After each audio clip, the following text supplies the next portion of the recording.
ઢોલ ઢબૂકી રહ્યા છે, તોરણિયા બંધાઈ રહ્યા છે, લોકો ઉત્સાહથી એકબીજાની મદદ કરી રહ્યા છે. આ દ્રશ્યો છે દેત્રોજના રુદાતલ ગામમાં યોજાતા ગણપતિ મેળાના, જ્યાં હખડે ઠાઠ ભીડ છે અને લોકોની આંખોમાં ઉત્સુકતા કે ક્યારે નીકળશે ગણેશજીની સવારી. જો કે આ મેળાની વાત કરીએ તે પહેલા આ મેળો કોના માનમાં યોજાય છે તે જાણવું પણ જરૂરી છે.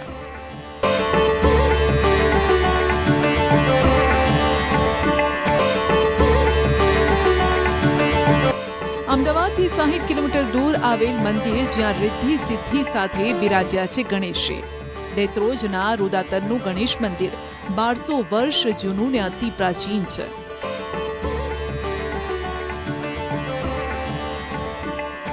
રાજાશાહી સમયના મંદિર પ્રત્યે લોકોની આસ્થા અડગ છે. ઉત્તર ગુજરાતમાંથી હજારોની સંખ્યામાં ભક્તો ગણેશજીની ચતુર્થી ભરવા આવતા હોય છે.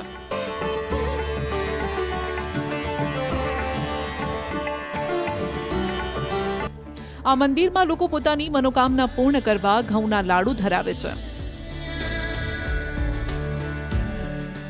આ મંદિર પેશવાકાલીન સમયથી પણ જૂનું છે. કહેવાય છે કે પહેલા રુદાતલમાં 3 મંદિર હતા: ગણપતિ, આદ્યશક્તિ અને રુદ્રેશ્વર મહાદેવનું. એટલે કે માતા પિતા અને પુત્રના એક જ ગામમાં મંદિર હોય તેવું કદાચ આ પહેલું હશે. ગામનું નામ રુદાતલ પડ્યું તેની પાછળ પણ શિવજીનો જ મહિમા છે. આ મંદિરનો ઇતિહાસ જોવા જઈએ તો 1200 વર્ષ પુરાનો ઇતિહાસ કહેવામાં આવે છે. જે રુદાતલ ગામની અંદર વર્ષો પહેલાં 3 મંદિરો એટલે કે ગણપતિ દાદાનું મંદિર, શક્તિ માતાનું અને રુદ્રેશ્વર મહાદેવના નામ ઉપરથી રુદાતલ નામ પડેલું. રુદાતલમાં મંદિરની સ્થાપના પાછળ પણ એક દંતકથા છે, જેમાં રુદાતલની પાસે સીતાપુરના પટેલોને એક પથ્થર મળ્યો હતો, જે ગાડામાં મૂક્યા બાદ ગાડું આગળ ચાલી શક્યું ન હતું. અને ત્યારે એક પટેલને થયું કે આ ગાડું પથ્થરના કારણે આગળ વધતું નથી. તેમણે જેવો પથ્થર નીચે મૂક્યો એટલે ગાડું ચાલવા લાગ્યું. ત્યારબાદ અહીં ગણેશજીનું મંદિર બન્યું. હવે બળદગાડાવાળા નીકળ્યા, આ બધું બહુચરાજી વિસ્તારના હતા. એ લોકો નીકળ્યા એટલે એ લોકોને એવું ભાસતું કે આ પથ્થર આપણા ગાડામાં મૂકી દઈએ, ઘેર લઈ જઈએ, કામમાં આવશે. એ લોકો પથ્થર લઈને ગાડામાં મૂક્યો. પથ્થર લઈને એ લોકો પૂર્વથી પશ્ચિમ દિશામાં એટલે કે આઠમની દિશામાં જવા લાગ્યા. ત્યારે આટલે આવ્યા ઘોર જંગલ આવ્યું. રુદાતલથી 3 કિલોમીટર દૂર ત્યાં ઘોર જંગલમાં મોટા મોટા ઝાડવા હતા. એટલે આ લોકો આરામ કરવાનો વિચાર કરતા હતા. બળદ ત્યાં થંભી ગયા. એ લોકો આરામ કર્યો. આરામ કર્યા બાદ એ લોકો ઘર તરફ જવા બળદને ગાડા સાથે જોડતા હતા. ત્યારે બળદ એક પણ ડગલું આગળ ચાલ્યો નહીં. એટલે એ લોકોને એવું લાગ્યું કે ભાઈ કંઈક ચમત્કાર હશે. એ લોકોએ બળદ છોડી દીધા. ગાડું ઊંચું થયું, પથ્થર નીચે પડી ગયો. પથ્થર નીચે પડવાથી એ લોકોએ બરાબર મૂર્તિ સાફ કરીને જોયું, ત્યારે ગણપતિ દાદાની મૂર્તિ જોવા મળી. મંદિરમાં રહેલી મૂર્તિ રિદ્ધિ સિદ્ધિ સાથેની છે, જે બહુ ઓછી જોવા મળે છે. ખાસ તો અહીં વૈશાખ ચોથ અને સંકટ ચોથના દિવસે મેળો યોજાય છે. એટલે આમાં માંડવી જે છે એ ત્રિકોણ આકારની માંડવી હોય છે. પછી સ્વસ્તિક આકાર એટલે કે દાદાને સ્વસ્તિક પ્રિય સ્વસ્તિક આકારનું ચકદોર બનાવવામાં આવે છે 4 લાકડા મૂકીને. એટલે એ દાદાનું પ્રતીક હોય છે. અને દાદાના મુખારવિંદ સમાન એક આઠિયું બનાવવામાં આવે છે. આ બધું અહીંયા દાદાની પારે આવે છે, દર્શન કરીને પછી અહીંથી વિદાય લે છે. 1200 વર્ષ જૂનો ઇતિહાસ છે. સાક્ષાત અહીં ગણેશ બાપા બિરાજમાન છે અને તેના કારણે જ ભક્તો છે પોતાની મનોકામના લઈને આવે છે અને મનોકામના ભક્તોની પૂર્ણ કરે છે. જેના કારણે ચોથનું વિશેષ મહત્ત્વ છે કે જે પણ આજુબાજુના દેત્રોજ ગામની આજુબાજુના લોકો છે તે વિદેશમાં રહેતા હોય, દેશમાં રહેતા હોય, પરંતુ આ ચોથનો મોટો મેળો હોય છે અને ચોથના દિવસે અવશ્ય દર્શન કરવા માટે અહીં રુદાતલ ગણપતિ બાપાના મંદિરે આવે છે. લાડુની જાતર અર્પણ થતી હોય તેવું આ એકમાત્ર મંદિર છે. આમ તો મોટાભાગના મંદિરોમાં ગણેશજીને બુંદીના લાડુ ધરાવાય છે, પરંતુ લોકોની માનતા પૂર્ણ થતાં આ મંદિરે ઘઉંના લાડુનો પ્રસાદ અર્પણ થાય છે. ગણેશ મંદિરમાં ગામના લોકો લાડુની જાતર પણ ધરાવે છે.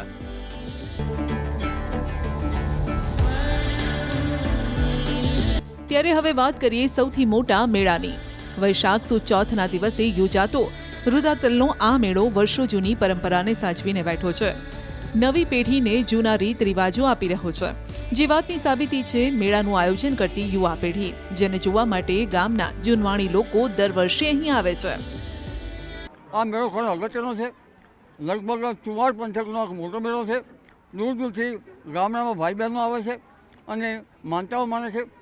આ ગણેશનું મંદિર ઘણું પુરાણું છે, ઘણા વર્ષો પુરાણું, અને ત્યાં આસ્થાથી ઘણી વખત માનતા માનવામાં આવે છે. ચોથના મેળા પહેલા અખાત્રીજની રાત્રે 12 વાગે ગામના લોકો ધજા ચઢાવે છે, તોરણ ચઢાવે છે. આમ તો આ તોરણ આસોપાલવના હોય છે, પરંતુ આ મંદિરમાં તોરણ લાકડાનું ચઢાવાય છે, જે 18 વર્ણના લોકો ભેગા થઈને બનાવે છે. ધજા અને તોરણ ચઢ્યા બાદ ચોથનો મેળો યોજાય છે. પહેલા ગણપતિના પ્રતીક સમાન હાથી સ્થાન લે છે, જેને લાકડાથી બનાવવામાં આવતો હતો, પરંતુ સમય જતાં હવે તેને લોખંડનો બનાવાય છે. ભગવાનની યાત્રા નીકળતી હોય છે ત્યારે તેની આગેવાની હંમેશા ગજરાજ લેતા હોય છે, કારણ કે ગજરાજ છે તે ભગવાન ગણપતિનું પ્રતીક છે. આજે ભગવાન ગણપતિની યાત્રા એટલે કે આજે ચોથ છે અને ચોથના દિવસે મેળો ભરાયો છે, અને એ મેળામાં પણ અત્યારે જે માંડવી નીકળવાની છે તે માંડવી નીકળે તે પહેલાં ગજરાજ છે તે આગેવાની લેતા હશે. ત્યારે અન્ય લોકોની જેમ અમારું ધ્યાન પણ આ મેળામાં ખેંચ્યું ચકડોળે, જેની નીચે લાકડાનું ગાડું છે ને ગાડા પર ટાવર ને ટાવર પર ચકડોળ. આ તમામ વસ્તુઓ ગામના લોકો જાતે તૈયાર કરે છે. ગાડું તૈયાર થાય જેને ચકડોળ કહે છે, કારણ કે તેનો આકાર ચકડોળ જેવો છે. તેના પર ગામના યુવાનો દોરડું બાંધીને બેસે છે ને ગોળ ફરે છે. મેળો ભરાતો હોય ત્યાં ચકડોળ ચોક્કસ જોવા મળતા હોય છે, પરંતુ આ ચકડોળ કંઈક અલગ છે. રુદાતાલમાં અત્યારે મેળો ભરાયો છે, ચોથનો મેળો છે, પરંતુ આ ચકડોળ આપ જોઈ શકો છો કે અહીંના યુવાનો દ્વારા ચકડોળ છે તે તૈયાર કરવામાં આવે છે. આની વિશેષતા છે આ ચકડોળ લગભગ વર્ષોથી ચાલતો આવે છે, લાકડાથી બનાવે. એમાં 4 બળદ આવે છે, 2 તરોડિયા આવે છે, 2 ધૂરે આવે છે. એ રીતે આ બળદને કરવામાં આવે છે. એવી ને એવી રીતે માંડવીને પણ આ રીતે શણગારવામાં આવે છે. માંડવી પણ આ રીતે છે.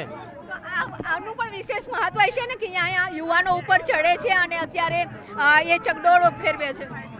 આ અમારે એક વર્ષોથી આ પરંપરાગત છે, આ રીતે જ થાય છે. અહીં આપ જોઈ શકો છો કે યુવાનો છે એ ચકડોળ ઉપર ચડી અને આ ચકડોળને ફેરવી રહ્યા છે. આ ચકડોળ છે તે અત્યારે જે ગામ છે તે ગામથી ગણપતિ બાપા મંદિર જશે, પરંતુ જે ચકડોળ છે સાથે જ માંડવી છે તેની વિશેષતા સાથે આખા ગામના લોકો આજે ગણપતિ બાપાના દર્શન કરવા મંદિરે જઈ રહ્યા છે.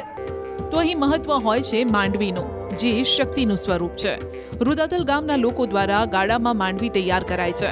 જો કે પહેલા સાગના લાકડામાંથી માંડવી તૈયાર કરતા આ પરંપરા જાળવી રાખવામાં આવી છે.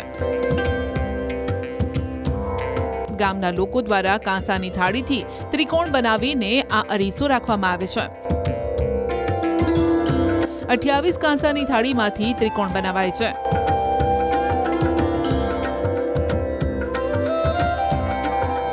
જે લોકોએ માનતા રાખી હોય તે લોકો માંડવી પર સોના ચાંદીના 76 પણ ચઢાવે છે.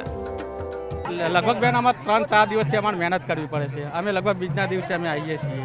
આનું મહત્વ શું રહ્યું છે? વર્ષો વર્ષથી આ પરંપરા ચાલી આવે છે. આનું મહત્વ અમારા કૈરિયા લોકો કરતા હતા અને અમે ચાલુ રાખ્યું છે.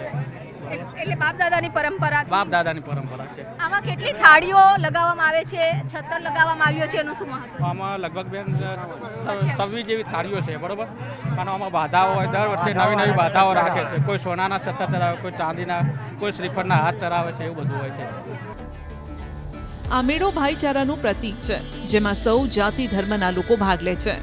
તોરણ બનાવવામાં 18 વર્ણના લોકો જોડાય છે. લાકડાનું તોરણ મિસ્ત્રી બનાવે છે.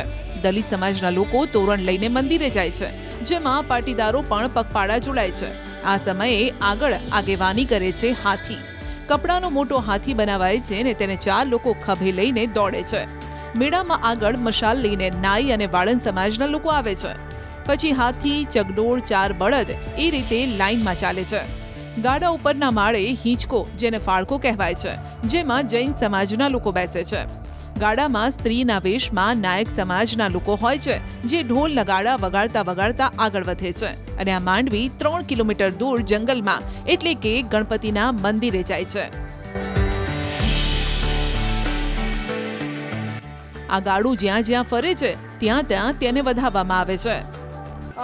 મંદિરમાં સૌ પહેલાં ચાલીસના હાથીઓ બંધાય, પછી ડાબસર જાય, પછી ગુના ગણપતિ આવે અને ત્યાંથી સખતમાય આવે અને બીજના દિવસે ત્યાં તરગારા ભેગા થાય અને ત્યાંથી અમારે મંદિરમાં લાવે અને મંદિરમાં આખીઓ શણગારી અને સખતમાય લઈ જાય. સખતમાય ગામમાં ફેવરે બધે લઈ જાય અને જો જતો હોય ત્યાં એને વધાવે.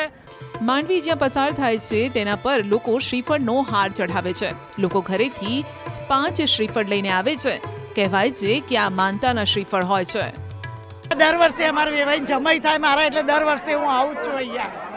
અને આજે મારા બાધા હતી એટલે મેં 5 શ્રીફળનું તોરણ મૂકવા આવી હતી અંદર. કહેવાય છે કે બાધા રાખવામાં આવે છે ને પૂર્ણ થાય. હા, પૂર્ણ થઈ જાય. બાધા રાખીએ એટલે આપણા સર્વ મનોકામના પૂર્ણ થાય છે અહીંયા. અમે અમદાવાદ રહીએ છીએ પણ દર વર્ષે અમારું ગામ છે એટલે વર્ષો વર્ષથી આ પરંપરા ચાલતી આવે છે. અમે દર વર્ષે આવીએ છીએ, ગણપતિના દર્શન કરી અમારી બધી મનોકામના પૂર્ણ થાય છે. અને આ વર્ષોથી એવી પરંપરા છે કે અમારા છોકરાના છોકરા પણ આ પરંપરા કરશે. અને માંડવી હાકે છે એ મારા સસરા જ બેસે છે. મારા લગ્નના 15 વર્ષ પૂરા થયા છે તો અમે દર સાલ ચોથના દિવસે આવીએ છીએ અને અમારા ઘરેથી જ માંડવી નીકળે છે.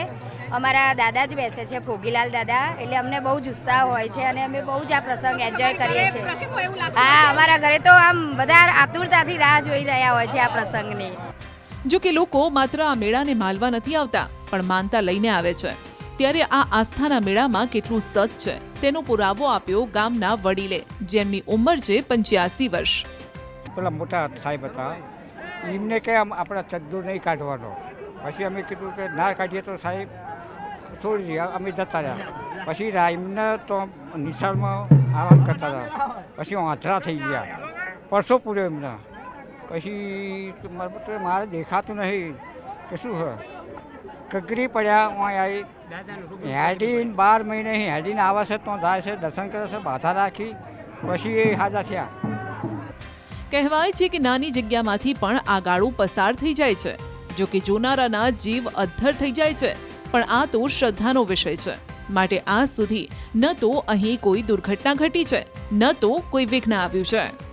રુદાતલ ગામમાં છે ચોથનો મેળો ભરાય છે અને વૈશાખ સુદા ચોથના મેળાને દિવસે ગામમાં રહેતા અને બહાર રહેતા પણ લોકો છે તે આ ચોથના મેળામાં આવે છે. આ મેળાની વિશેષતા એ છે કે ગામમાંથી 3 કિલોમીટર સુધી ગણપતિ બાપાનું જે મંદિર આવેલું છે ત્યાં માંડવી જાય છે. એટલે કે આ માંડવીના દર્શન કરવા હજારોની સંખ્યામાં લોકો પહોંચે છે. ખાસ મંદિરનું પણ એ વિશેષ રહ્યું છે કે મંદિરમાં પણ ધ્વજા છે અને તોરણ છે રાતના 12 વાગે ચડે છે. પરંતુ ત્યારબાદ આખો મેળો બીજે દિવસે શરૂ થતો હોય છે વૈશાખ સુદ ચોથના દિવસે. અને ચોથના દિવસે મેળો જ્યારે શરૂ થાય છે ત્યારે પહેલા ગજરાજ નીકળે છે, ત્યારબાદ માંડવી નીકળે છે અને ત્યારબાદ ચકડોળ છે તે નીકળે છે. અહીં આપ જોઈ શકો છો કે આ માંડવીના દર્શન કરવા દૂર દૂરથી લોકો આવે છે, માંડવીના દર્શન કરે છે. જે મનોકામના રાખી હોય છે તે પૂર્ણ થાય છે અને તેને માનતા પણ અહીં ચડાવવા આવતા હોય છે. જો કે રુદાતલ ગામથી 3 કિલોમીટર દૂર લોકો ગણપતિના મંદિરે જ્યારે પહોંચે છે ત્યારે માહોલ જોવા જેવો હોય છે. આ માંડવી ફરીને પાછી ગામમાં આવે છે ને ત્યારે મેળાનું સમાપન થાય છે. આ ગણપતિ દાદાનો ઉત્સવ વર્ષોથી ચાલે છે. પ્રથમ ગામ જાલેસણા બંધાય, જાલેસણાથી ડાબસર ગામ આવે, ડાબસરથી વહેલો રાંતઈ રમે અને રાંતઈથી ચોથના ગણેશ ચોથના દિવસે રુદાતલમાં હાથી નીકળે અને ત્યાર પછી છેલ્લો દિવસ નદી શાળાનો, ત્યાં ગણપતિ દાદાનું વિસર્જન થાય છે. માંડવી અને ગણપતિ બાપાના દર્શન કરી લોકો ધન્યતા અનુભવે છે અને કહેવાય છે કે કોઈ મનોકામના રાખી હોય તો રુદાતલના ગણપતિ તે પૂરી કરે છે. બોલો ગણપતિ બાપ્પા મોર્યા. કેમેરામેન અમિત શર્મા સાથે વિભુ પટેલ, ન્યૂઝ 18 ગુજરાતી, દેત્રોજ.